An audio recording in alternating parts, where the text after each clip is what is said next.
Hello, it's Tim here from My Life Tonic, and welcome to this latest episode of What's Your Tonic, my regular podcast where I like to share areas that I think are important in terms of either helping to support, maintain, or even improve our ongoing well-being. And it may be that over the course of the number of podcasts, you find something that really resonates with you, that you can give it a go, you can bring it into your daily routine, your habits. It may also be that any of these suggestions may not quite resonate with you at this point or yet. My intention and our intention with My Life Tonic and then also this podcast is that we suggest and we give a range of different ways that we can all use to look after our own mental health and our well-being. And it may be that it doesn't feel right to you at this point, but maybe this brief introduction will give you the awareness that at some point in the future you may start to think that any of these suggestions might be relevant for you. Now, I've been passionate about looking after our own personal well-being for quite some time now. It all started formally when I became a yoga instructor back in 2016. But something that became really apparent is that actually doing one form of exercise or one regular activity can sometimes only go so far. It can also, by the way, offer you so much more. But I've started to notice that in my mind that doing exercise, not just yoga, but exercise more broadly, wasn't having the same positive impact that it had done previously in terms of maintaining my own well-being and my own mental health. And that led me to start looking into how we can support, maintain and improve our own well-being in a more proactive way. And if there's one thing that I think we should all acknowledge is that well-being doesn't just happen. Whether we consciously do a various range of activities to maintain that well-being or not, more often than not, our sense of well-being is an accumulation of a range of different activities that we gain benefit from. And that's really the concept that led me to the structure, the theory of the 5 pillars of well-being. And as you might think, the 5 pillars really identifies quite separate, individual areas within our life, within our well-being, that can affect the way we feel and the way we behave. Now, although I talk about there being 5 distinct pillars, that doesn't necessarily mean then that any action or experience is limited to one of those pillars only. There's always going to be a certain element of crossover. But then as I look into the concept of the 5 pillars of well-being with you today, really want you to take a moment and to think that for each of those 5 pillars, what is it, what activity, what action resonates with you and that you could potentially bring into your daily routine. So by using the construct of the 5 pillars of well-being, hopefully it will give you some insights, some ideas in terms of any potential changes you either may want to make now or in the future. And remember, well-being doesn't just happen. More often than not, we maybe become more aware of our own well-being when perhaps something's slightly out of kilter and we're not quite firing on all cylinders. By listening to this podcast, becoming more aware of how we make up our well-being can hopefully help prevent you getting to the point where you think, actually, I need to make some corrective, reactive actions. By being proactive, we can then maintain our well-being and actually go from a starting point and accelerate and grow forward and upwards. And so we're actually feeling better and our well-being is improving. My last point before I go into the 5 pillars is really to understand that our well-being isn't static. Things can change within our daily routine, the way we feel, our emotional state, our mental health. And so that being mindful and aware of our mental health and our well-being and how we're feeling is also equally important. Okay, so the 5 pillars of well-being. In summary, firstly, being physically active. Secondly, taking time to learn. Thirdly, giving or volunteering. Fourthly is making sure you have a sense of community. And then lastly, the 5th pillar is being mindful and having a sense of mindfulness. Now, there's a lot to unpack there, so I'll go through one step by step with various examples or suggestions of what you could do, and the opportunities are infinite in terms of maybe how you adapt or change any of those 5 constructs and what you do within them, if indeed you think there is something missing. Okay, so being physically active. Now, from a physical perspective, getting the heart rate up, spending 30 minutes a day doing some exercise, getting your 5,000 or 10,000 steps every day obviously has the benefit of stimulating the body, getting blood pumping through the body.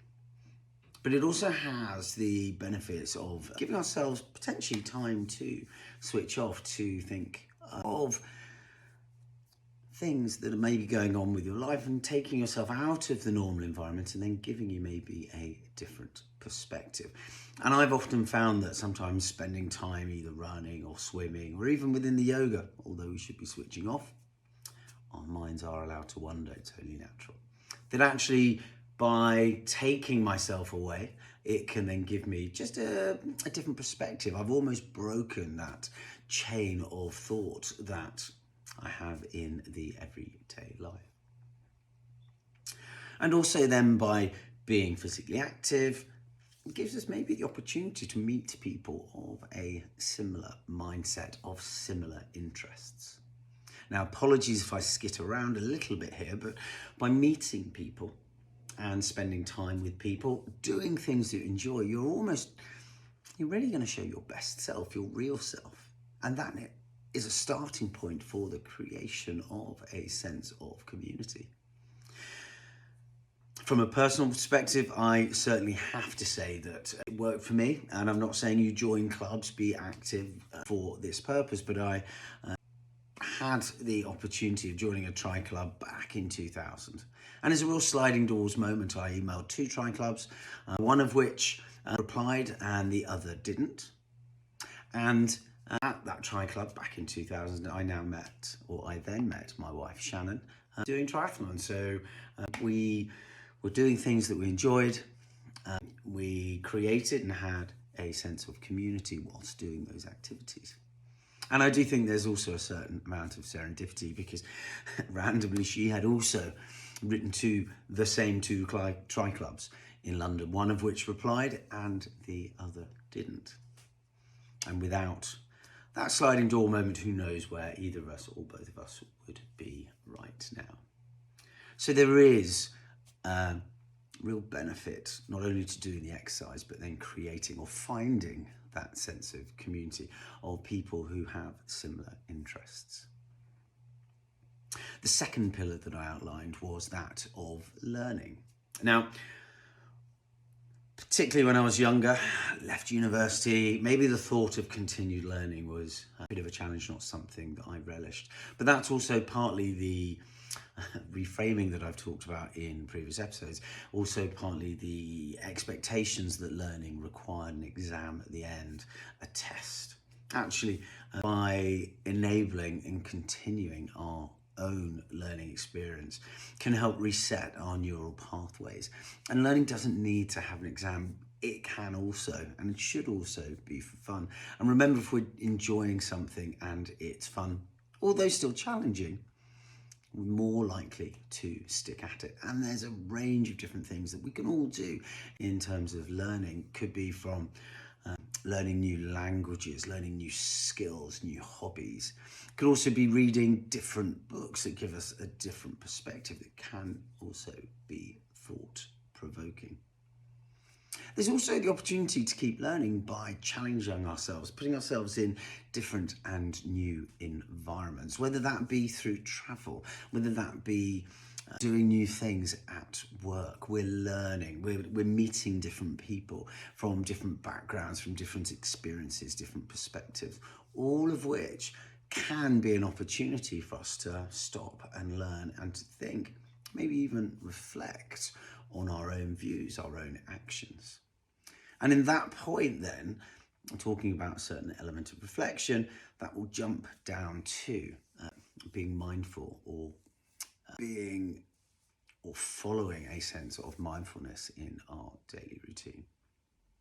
So I'll move to mindfulness as that natural point.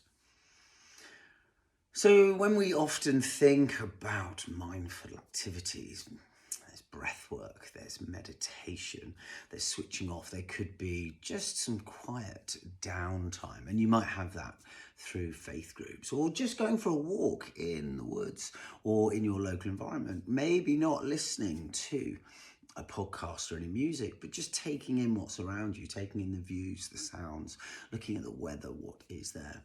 And actually having that switch off can let us or enable us to start feeling slightly more grounded. Again, taking ourselves away from our daily stresses, our daily thoughts, our daily habits.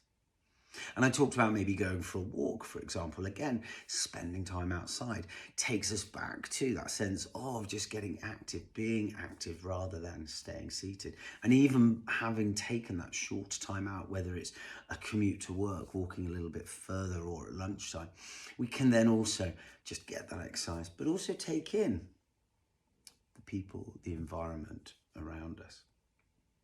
And I think what's particularly important is when we're being mindful, we can be mindful of other people's actions, what they say, what they do, and how they do it.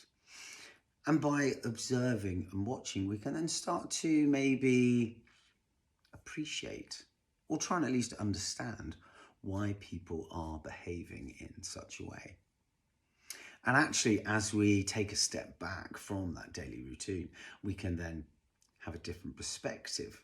And rather than potentially judging, we are just purely observing and accepting how people are behaving.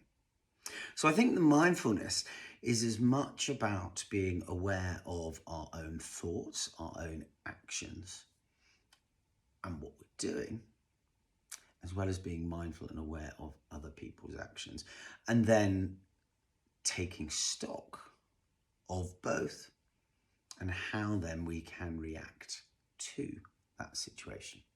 So it's about being more conscious in our thought process and our emotions. So we have two more sections, two more pillars of the 5 pillars. I'm going to go to the sense of community, creating that sense of community and why that can be really positive for our mental health. And for me, the sense of community can originate from a wide range of areas. It can be through our friends and family. It can be through work. It can be through our faith group. It can be through a hobby or an interest. I mentioned earlier, triathlon. Back in the 2000s, it was a really important part of my life. I was active, I was outside, and I was meeting like-minded people. So in terms of that sense of community, it's that finding that community where you feel free and comfortable being yourself, and other people are encouraging of that. They all want to share your success. They want to help facilitate that success. It's a supportive environment, and also there's an acknowledgement that sometimes we find ourselves surrounded by maybe less positive people that aren't inspiring you, aren't supporting you. There's nothing wrong to take a conscious step away from that and find people that can elevate you, can support you, want you to succeed. And being part of a community can have a number of positive impacts. One, it can help reduce stress levels. It helps you to be present in that moment. So there's an element of mindfulness. It can also mean that we start to challenge ourselves in trying new and different things. And so ultimately being part of a community can also help reduce that sense of loneliness, can elevate our own mental health. And tying in with the 4 pillars of well-being, looking after our mental health is so important. And you'll see by some of the pillars that I've talked about, whether it be exercise, whether it be learning and the neural pathways, and the sense of community, as well as being mindful, can all help to create stronger foundations for, one, our mental health, but then also our well-being. The last of the 5 pillars I mentioned is gifting or volunteering. It's about giving either your time or your expertise to support others. You can obviously, as a volunteer, gift money, but I would almost say that personally I found that giving my time and sharing my, I say expertise as a rugby coach, so I may beg to differ, that in itself has been a real benefit. And by creating that mini ritual of volunteering, whether it's in the middle of winter and it's teeming with rain and it's really cold and pretty miserable, I would be fair to say have had times where I'd rather not make that trip down to the coaching. But like the players, it's important that coaches show commitment. And whatever the conditions have been, it's always been really important to make that commitment to the community that I've been involved with, and then to turn up to training and give it my best. And so ultimately, when we're talking about a sense of community, there is a sense of commitment in terms of sticking with it, and noticing the positive impact that we can have. And you might think that your sense of volunteering can have that ripple effect in terms of either supporting others, inspiring others, helping others to improve. And actually, that's one of the important parts, I believe, within gifting. It's the personal benefit that you can receive, that sense of connection, building of relationships, but it's also that sense of satisfaction in helping others and inspiring others. And that in itself can build stronger and more permanent relationships. However you choose to spend your time by giving your time or your expertise to support others in itself, it can be inspiring, can have a wonderful impact on both the giver and the recipient of whatever it is you are choosing to spend your time doing. So that feels like a pretty much a whistle-stop tour of the 5 pillars of well-being. I'd like to think that it will help provide you with a framework that you may want to or could apply to your own situation. And if you feel that something is slightly out of kilter, but you haven't really figured out what, maybe just have a look if those 5 pillars are part of your routine. And maybe there might be one pillar that isn't there or has been in the past but isn't now. And maybe you can have a look and think about what you can do. The key thing in my mind with everything that My Life Tonic is trying to achieve is to understand that we can make small differences, small changes to our routines that can make a big difference. If we then go back and think about creating and establishing habits, start small. Start small with the period of time or a commitment that you are able to make, whether it be through exercise, being part of a community, or learning. And then as you build up that level of consistency, maybe the time can start increasing, if that's what you would like.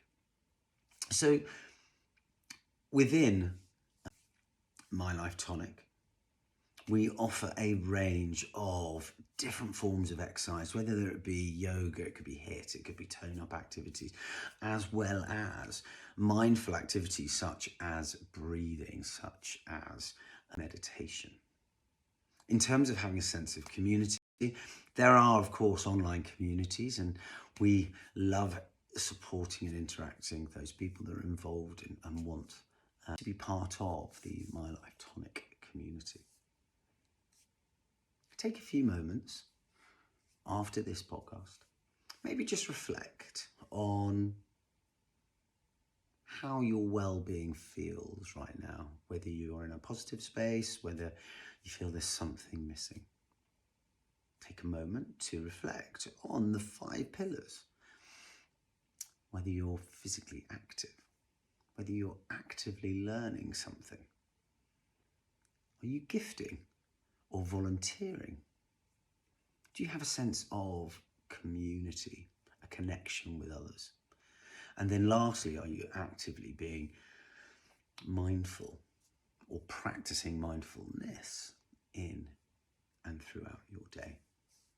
And they can be the starting point of just understanding what changes you may or may not need to make.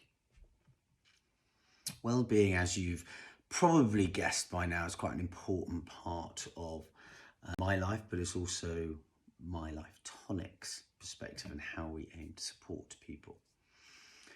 If this has prompted some thoughts, please do get in touch. If you have any questions, more than happy to answer them. And then lastly, if you want to explore wellness and well-being in a little bit more detail, why not try the My Life Tonic Wellbeing Scorecard? You'll be asked 22 questions. It only takes 3 minutes. And you'll be sent after that a top-line review of your answers and your scores. And it will maybe give you suggestions on what you could do to readjust that sense of well-being. Now, it doesn't strictly follow the framework of the 5 pillars of well-being. You have lifestyle and habits, you have being physically active, you have emotional and mental health, and you have the sense of community. So not too dissimilar. But again, it gives you an indication, a framework with which you can work to. As always, if you have any questions, any thoughts, any observations, please don't hesitate to contact us. It'd be great to hear from you. Whatever you choose to do and however you choose to do it, I hope that this brief podcast has given you a few insights, a bit more of an understanding about how we can take responsibility for our own well-being and the ways and the different tactics we can use to help, firstly, maintain and then hopefully improve. Thanks for watching, thanks for listening, and hopefully we'll see you again soon on the What's Your